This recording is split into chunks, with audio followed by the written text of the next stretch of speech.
1943-44 second world war நடந்துட்டு இருக்கு. Hitler ஒரு அதிரடி முடிவை சொல்றார். உடனடியாக ப்ராஜெக்ட் அமெரிக்காவை நம்ம என்ன செய்யணும்? முடிச்சாகணும். ப்ராஜெக்ட் அமெரிக்காவா? ஆமாம். V2 லிக்விட் ஃபியூவல்டு ராக்கெட்டை அமெரிக்காவில் இருக்கக்கூடிய நியூயார்க் சிட்டி இல்லை அமெரிக்கர்கள் நிறைய பேர் இருக்கக்கூடிய சிட்டியில் வீசணும். இதுதான் ப்ராஜெக்ட் அமெரிக்கா. இதுக்காக ஒரு படை இரவு பகலாக அவங்களுடைய வேலையை செய்கிறாங்க. இரண்டாவது உலகப்போர் முடியுது. இரண்டாவது உலகப்போர் முடிஞ்ச உடனே ஹிட்லர் அவர்கள் இறந்துட்டாருங்கிற அந்த தகவல் எல்லாமே வரும்போது அமெரிக்கா என்ன செய்கிறாங்க? V2 ராக்கெட்னா என்ன, அதனுடைய ப்ரோட்டோடைப் என்ன, இந்த ஜெர்மனி விஞ்ஞானிகள் என்னென்ன கண்டுபிடிச்சிருக்காங்க அப்படிங்கிறது எல்லாமே அப்படியே கொண்டு போகிறாங்க. சொல்லப்போனால் திருடிட்டு போகிறாங்க அப்படின்னு சொல்லலாம். பின்னாடி வந்த சோவியத் யூனியன் ரஷ்யாவுக்கு கொஞ்சோண்டு பேப்பர் மட்டும் கிடைக்குது. நாமளும் என்ன செய்யணும்? இதே மாதிரி ஒரு ராக்கெட் சிஸ்டத்தை உருவாக்கணும். அது ஒரு ஐசிபிஎம்மாக இருக்கணும் அப்படின்னு நினைக்கிறாங்க. ஏன்னா பனிப்போர் ஆரம்பிச்சிருச்சு. பனிப்போர் ஆரம்பித்த பிறகு ஒரு ஹைட்ரஜன் பாம்பை ரஷ்யா தயாரிச்சிருக்காங்க. இந்த பக்கம் செகண்ட் வேர்ல்டு வார் முடிவுறதுக்கு காரணமாக இருந்த அணு ஆயுதத்தை அமெரிக்கா கண்டுபிடிச்சிருக்காங்க. அப்போ ஹைட்ரஜன் பாம்பை அமெரிக்காவில் வீழ்த்துறதுக்கு இல்லாட்டி ஒரு 5500 கிலோமீட்டர் தள்ளி இருக்கக்கூடிய நாடுகளில் வீழ்த்துவதற்கு ரஷ்யா தயாராக வேண்டும். இதற்காக உருவாக்கப்பட்டது தான் ICBM, inter continental ballistic missile. இந்த ICBM 1962 முக்கியமான ஒரு ICBM R-36 அப்படிங்கிறத உருவாக்குறாங்க ரஷ்யா. இந்த R-36 ரீப்ளேஸ் பண்ணுறதுக்கு 2022 தான் ரஷ்யாவால் முடிஞ்சிருக்கு. அதுதான் சாத்தான் 2 அப்படி இல்லைனா சார்மட் அப்படிங்கிற ஆயுதம். இந்த சார்மட் அப்படிங்கிற ICBM இப்போ ரஷ்யாவினுடைய படையில் சேர்க்கப்பட்டு விட்டது. சார்மட்டை பற்றி நிறையவே படிச்சிருக்கோம்.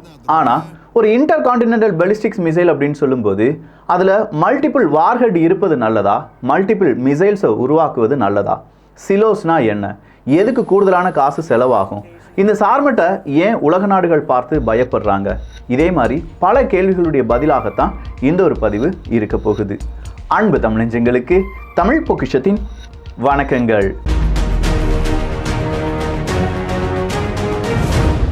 Operation paper clip.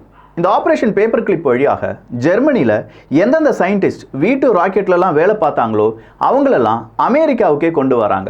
பணம் கொடுத்து பெரிய பெரிய பதவிகள் கொடுத்து நீங்கள் தாயா இந்த சயின்டிஸ்ட் அப்படின்னு சொல்லி உலக நாடுகள் உங்களை போற்றும் அப்படிங்கிற வாக்குறுதி கொடுத்து நிறைய சயின்டிஸ்ட்டை அமெரிக்கா கொண்டு வராங்க.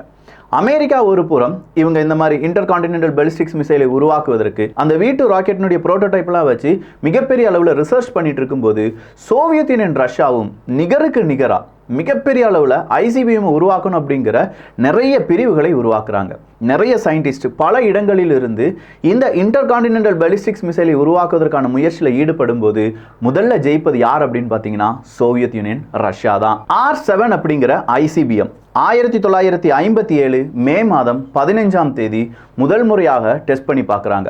400 கிலோமீட்டர்லேயே விழுந்து நொறுங்குது. ஆனாலும் சோவியத் யூனியன் ரஷ்யா தளர்ந்து போகலை. 1957 ஆகஸ்ட் மாதம் 21ஆம் தேதி R-7 செகண்ட் டெஸ்ட் அப்படிங்கிறது நடக்குது. இந்த முறை அது 6000 கிலோமீட்டர் பறந்து சென்றது அப்படிங்கிற அந்த அறிவிப்பை கேட்ட உடனே ரஷ்யா அறிவிக்கிறாங்க, நாங்கள் இன்டர் கான்டினென்டல் பாலிஸ்டிக்ஸ் மிசைலை உருவாக்கிட்டோம். ஒரு இன்டர் கான்டினென்டல் பாலிஸ்டிக்ஸ் மிசைல் அப்படின்னா அதனுடைய ரேஞ்ச் ஒரு 5500 கிலோமீட்டருக்கும் அப்பால் இருக்க வேண்டும். ஸோ இது 6000 கிலோமீட்டர் கடந்து விட்டது அப்படின்னு சொன்ன உடனே ICBM அந்த லிஸ்ட்டில் ஃபஸ்ட்டு நாடாக போய் உட்கார்றாங்க சோவியத் யூனியன் ரஷ்யா. இந்த R-7 லான்ச்சர் வெஹிக்கிளை வச்சு தான் ரஷ்யா அவங்களுடைய முதல் விண்கலத்தை விண்ணுக்கு அனுப்பியது. அவங்களுடைய அந்த மனிதர்களை விண்ணுக்கு அனுப்பக்கூடிய அந்த டெக்னாலஜியில் இந்த R-7 முக்கியமான ப்ரோட்டோடைப்ஸ் எல்லாமே உதவியாக இருந்தது என்பதும் குறிப்பிடத்தக்கது. இப்படி 1959களில் R-7 அப்படிங்கிறது அஃபிஷியலாக சோவியத் யூனியன் ரஷ்யாவினுடைய அந்த வரலாற்றில் எழுதப்படுகிறது. 1962 R-36 M2 ஓயவோடா அப்படிங்கிற ஒரு ICBM தயாரிக்கிறாங்க.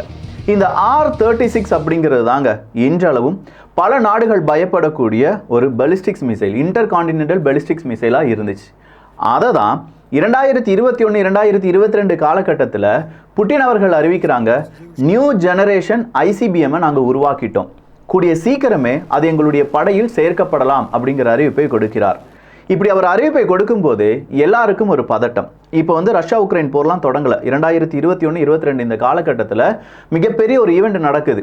2019 இதனுடைய புரோட்டோடைப்லாம் உருவாக்குன ரஷ்யா 2021 இப்படி ஒரு அறிவிப்பை கொடுக்குறாங்க. அடுத்ததா அவங்க உலக நாடுகளுக்கு அறிமுகம் செய்கிறாங்க. 18,000 கிலோமீட்டர் ரேஞ்ச் இருக்கக்கூடிய ICBM நாங்கள் உருவாக்கிட்டோம். அதனுடைய பெயர் RS-28 அப்படிங்கிற சார்மாட் தான். இந்த RS-28 சார்மாட் அப்படிங்கிறத நாட்டோ எப்படி அழைக்கிறாங்க அப்படின்னா சாத்தான் 2 அப்படின்னு சொல்லி அழைக்கிறாங்க. அன்னையிலிருந்து ரஷ்யா இதை எப்போ அவங்களுடைய படையில் சேர்ப்பாங்க அப்படிங்கிற ஒரு கேள்வி மட்டுமே இருந்துச்சு. ரஷ்யா உக்ரைன் போர் தொடங்குது, நாங்கள் அதனுடைய ஃபர்ஸ்ட் டெஸ்டிங்கை செஞ்சு முடிச்சிட்டோம், சார்மட் எங்களுடைய டெஸ்டிங்கில் சக்ஸஸ் ஆயிடுச்சு அப்படிங்கிற அறிவிப்பை கொடுக்கிறார். அடுத்ததாக ஜூன் மாதத்தில் ICBM சீரியல் ப்ரொடக்ஷனை நாங்கள் ஸ்டார்ட் பண்ணிட்டோம்னு சொல்கிறாங்க. பிப்ரவரி மாதம் 2023 புட்டின் அவர்கள் வந்து சொல்கிறாங்க ICBM சார்மாட் அப்படிங்கிறது எங்களுடைய படையில் மிக விரைவில் சேர்க்கலாம் அப்படின்னு சொல்கிறாங்க. கடைசியாக ஒரு 3-4 தினங்களுக்கு முன்னாடி ரோஸ்காஸ்மோஸினுடைய தலைவர் சொல்கிறார் ICBM எங்களுடைய படையில் சேர்க்கப்பட்டு விட்டது. கிட்டத்தட்ட சார்மட்டினுடைய 7 ரெஜிமெண்ட் அப்படிங்கிறது இப்போது ரஷ்யாவுக்குள்ளே இணைக்கப்பட போகிறது அப்படிங்கிற ஒரு அறிவிப்பு வெளியாகுது. ஸோ ICBM சார்மட் பிரான்ஸ்லாம் பயப்படுறாங்க. ஏன்னா பிரான்ஸ் அடிக்கிறதுக்கு 6 நிமிஷம் போதும்.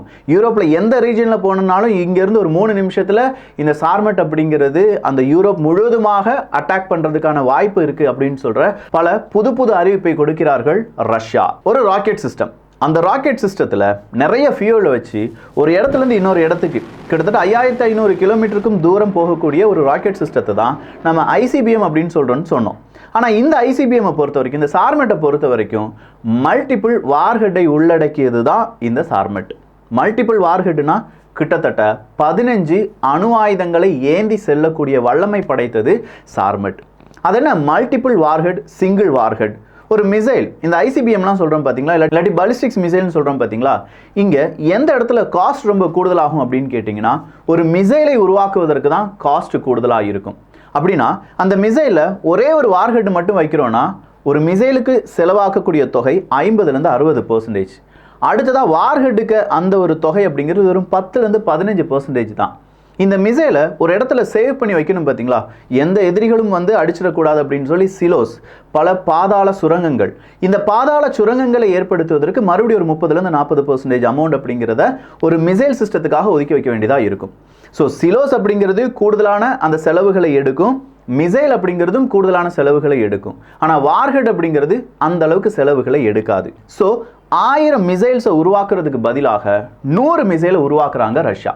அப்படி 100 மிசைலை உருவாக்கி அதில் 10-15 வார்ஹெட்டை வச்சு அனுப்பலாம் அப்படிங்கிற முடிவுக்கு வராங்க. வார்ஹெட்டினுடைய செலவு கம்மி தான். ஒரு மிசைலை 15 வார்ஹெட்டை வச்சு அனுப்பி விட்டுடலாம். ஆனால் இதில் இருக்கக்கூடிய சிக்கல் என்ன அப்படிங்கிறத நம்ம தெரிந்து கொள்ள வேண்டும். கூடுதலாக நமக்கு லாபம் கிடைக்கிற பைசா வச்சு சிலோஸ் பாதாள சுரங்கங்களை இன்னும் என்ன செய்கிறாங்க, ரொம்ப பெரிய அளவில் ஸ்ட்ராங் பண்ணுறாங்க.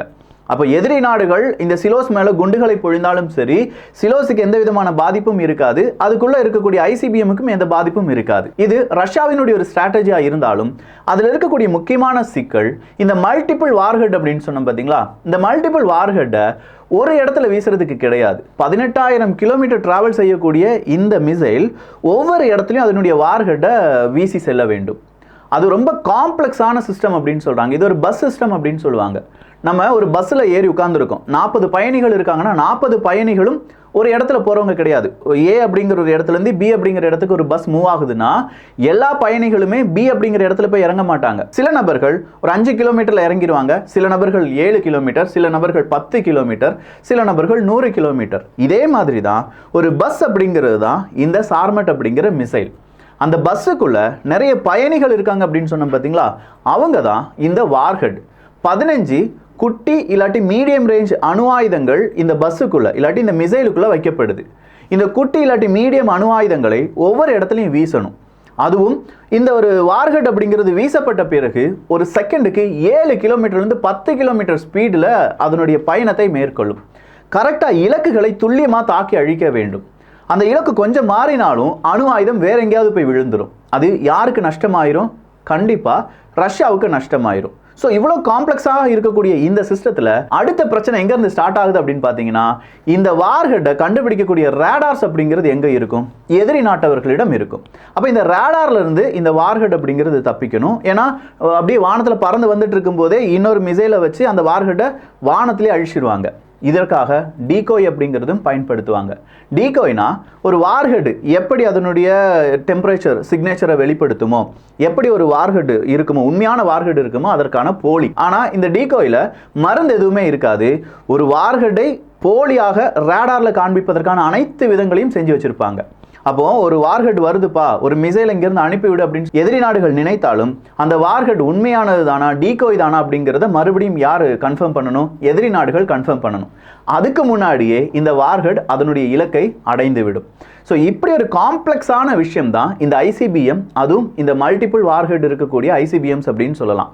அதில் யாராலையுமே அன்ஸ்டாப்பபிள் செய்யக்கூடிய ஒரு மிசைலை தான் நாங்கள் உருவாக்கியிருக்கோம். அதுதான் சார்மட் அப்படின்னு சொல்கிற அறிவிப்பை ரஷ்யா கொடுக்கும்போது தான் பயம் அப்படிங்கிறது மேற்குலக நாடுகளுக்கு வருகிறது.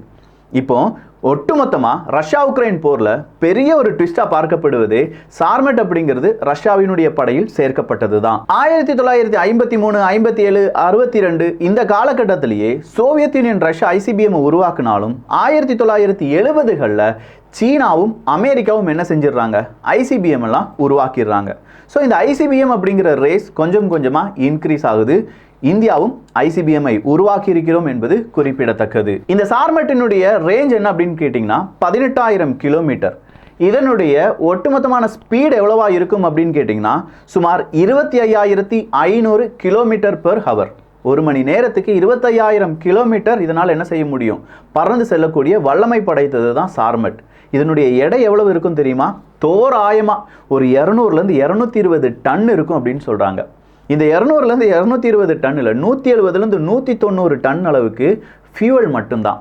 அவ்வளோ ஃபியூவல் இருந்தால் தான் என்ன போகும்? இந்த 18,000 கிலோமீட்டர் தள்ளி இந்த ஒரு மிசைலால் போக முடியும். டயமீட்டர் எடுத்து பார்த்தோம்னா 3 மீட்டர் இருக்கும். அதனுடைய உயரம் எடுத்து பார்த்தோம்னா ஒரு 35.5 மீட்டர் உயரம் இருக்கும். ஸோ ரொம்ப பிரம்மாண்டமாக ரொம்ப ஹெவியாக இருக்கக்கூடிய ஒரு ஐசிபிஎம் தான் இந்த சார்மட். இதை ஹெவி ஐசிபிஎம் அப்படின்னு சொல்லி அழைக்கிறார்கள். 200 டன் வெயிட் இருக்குன்னு சொன்னேன். அதில் ஒரு 170-178 டன் ஃபியூவலே இருக்குன்னு சொன்னேன். அப்படின்னா வார்ஹெட்டினுடைய வெயிட் எவ்வளவா இருக்கும்? 10 டன் அளவுக்கு பேலோட இதனால் சுமந்து செல்ல முடியும். 10 டன் அணு ஆயுதம் அப்படின்னு சொல்லும்போது கொஞ்சம் யோசிச்சு பாருங்க இதனுடைய அந்த வீரியம் என்னவாக இருக்கும் அப்படின்னு சொல்லி. நாட்டோ இதை எப்படி அழைக்கிறார்கள்? சாத்தான் 2 அப்படின்னு சொல்லி அழைப்பதை விட அவங்க ஒரு கோட்வேர்ட் போட்டிருக்காங்க, SSX-29 அப்படிங்கிறது தான். ஸோ இந்த SSX-29 அப்படிங்கிற இந்த மிசைலை பற்றி இப்போ மேற்குலக நாடுகள் எல்லாருமே ரொம்ப பரபரப்பாக பேசிகிட்டு இருக்காங்க. சார்மட் அப்படிங்கிறது ஒரு 3 ஸ்டேஜ் லிக்விட் ஃபியூல்டு மிசைல் அப்படின்னு சொல்லலாம். ஸோ இந்த சார்மட் தான் இப்போ எங்கே சேர்க்கப்பட்டிருக்கு? ரஷ்யாவுக்கு எதிராக யாரெல்லாம் இருக்காங்களோ அவங்களுக்கு எதிராக யமன் இந்த சார்மட் அப்படின்னு சொல்லி அழைக்கப்படுகிறது. டோட்டலாக 7 சார்மட்டினுடைய ரெஜிமெண்ட்ஸ் அப்படிங்கிறது சேர்க்கப்படும் என்கிற அறிவிப்பை ரஷ்யா கொடுத்துருக்காங்க. அதில் 6 ரெஜிமெண்ட் அப்படின்னு சொல்லும்போது ஒவ்வொரு ரெஜிமெண்ட்லையும் 6 மிசைல் அப்படிங்கிறது இருக்கும். ஒரு ரெஜிமெண்ட் அப்படிங்கிறது கிட்டத்தட்ட 10 மிசைல்ஸ். டோட்டலாக 7 சார்மட்டினுடைய ரெஜிமெண்ட்ஸை வைக்க போகிறோம் அப்படிங்கிற அறிவிப்பை ரஷ்யா கொடுத்துருக்காங்க. இந்த 7 ரெஜிமெண்ட்ஸில் 6 ரெஜிமெண்ட்ஸ் அப்படிங்கிறதுல எத்தனை மிசைல் இருக்குன்னா 6 மிசைல்ஸ் அப்படிங்கிறது கொடுக்கப்பட்டிருக்கும். ஒரு ரெஜிமெண்ட்டில் மட்டுமே 10 மிசைல்ஸ் அப்படிங்கிறது கொடுக்கப்பட்டிருக்கும். டோட்டலாக 46 ஐசிபிஎம்ஸ் அப்படிங்கிறது இப்போ ரஷ்யாவுக்குள்ள நிலைநிறுத்தப்பட போகிறது. அதாவது உக்ரைனுக்கு பார்டர்லாம் நிலைநிறுத்த போகிறாங்க.